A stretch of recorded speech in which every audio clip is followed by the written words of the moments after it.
বান্দা কোন আমল করলে হিসেব ছাড়া জান্নাতে যাবে? জানেন কেউ? বলতে পারেন কেউ?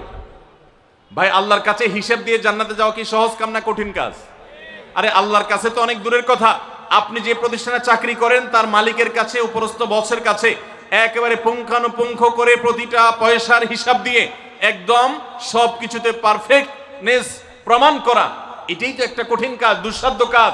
সেখানে সারা জীবনের হিসাব আল্লাহর কাছে দিয়ে পাই পাই করে তারপর আপনি জান্নাতে যাবেন, বিষয়টা এত সহজ না। তাহলে হিসেব ছাড়া আল্লাহ তাআলা এমনিতে বলবেন হিসাব টিসাব নাই, তোমাকে এমনি জান্নাতে দিলাম, এটা চান আপনারা?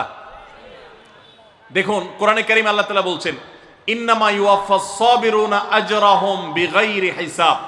আল্লাহ বিনিময় দেওয়ার ক্ষেত্রে, সওয়াব দেওয়ার ক্ষেত্রে দুনিয়াতে যারা সবরকারী হবে, যারা ধৈর্যশীল হবে, যারা সহিষ্ণু হবে, যারা নিজেকে নিয়ন্ত্রণ করতে পারবে, এই সবরকারীদেরকে আল্লাহ তাআলা হিসেব ছাড়া দিবেন, তাদেরকে সওয়াব দিবেন হিসেব ছাড়া।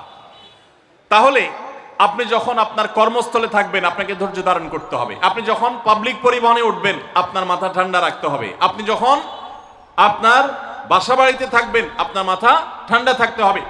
মাথা গরম হয়ে যায় যাদের, হট মেজাজ যারা, কথায় কথায় মাথা গরম হয়ে যায়, ধৈর্যহীন হয়ে যায়, যেখানে সেখানে গন্ডগোল বাধায় দেয়, মারামারি বাধায় দেয়, ধৈর্য সহ্য বলতে কিছু নাই, এই লোকগুলো কিন্তু এই সৌভাগ্যবান মানুষদের কাতারে শামিল হতে পারবে না। ঠিক একইভাবে দাম্পত্য জীবনে সুখী হতে হলে সবর এবং শকর, এই দুইটা মূল মন্ত্রের কোনো বিকল্প পথ খোলা নেই। সেটা স্বামীর জন্য প্রযোজ্য, স্ত্রীর জন্য প্রযোজ্য। স্বামী হিসাবে আপনি স্ত্রীর অনেক অনিয়মতা দেখতে পাবেন, অনেক কিছু দেখতে পাবেন, আপনার আকাঙ্ক্ষা, আপনার চাহিদা, প্রত্যাশার বিপরীত আপনাকে সবর করতে হবে। ভাইরা আমার, আমাদের প্রিয় নবী সাল্লাল্লাহু আলাইহি সাল্লামের দাম্পত্য জীবনে কিন্তু টুনটান সমস্যা হয়েছে। আপনারা মনে করতে পারেন নবী সাল্লাল্লাহু আলাইহি সাল্লামের ঘর, ওনার স্ত্রীগণ সাহাবী, তারা উম্মুল মুমিনিন আমাদের মা, এত মর্যাদাবান মানুষ তারা, তাদের আবার ঝামেলা হয়েছে। ভাই, দাম্পত্য জীবনে টুকটাক সমস্যা তাদেরও হয়েছে।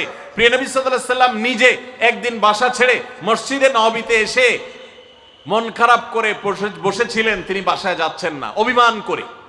ওমর রাদিয়াল্লাহু তাআলা আনহু বিষয়টা বুঝতে পেরে, তার মেয়ে যেহেতু নবী সাল্লাল্লাহু আলাইহি সাল্লামের স্ত্রী, তিনি সেখানে গিয়ে ভেতরে প্রবেশ করে তার সাথে কথা বলে তথ্য উদ্ঘাটন করে সেটা মিটমাট করার ব্যবস্থা করেছেন। স্বয়ং নবী করিম সাল্লাল্লাহু আলাইহি সাল্লামের জামাতা, ইসলামের চতুর্থ খলিফা আলী রাদিয়াল্লাহু তাআলা আনহু, তার মতে এত মর্যাদাবান মানুষ, তার ঘরে স্ত্রী হিসাবে আছেন কে? মুহাম্মদ সাল্লাল্লাহু আলাইহি সাল্লামের মেয়ে, জান্নাতে নারীদের সর্দার ফাতেমা রাদিয়াল্লাহু তাআলা আনহা। এত বড় মর্যাদাবান মানুষ, তাদেরও দাম্পত্য জীবনে কিন্তু টুনটান হয়েছে।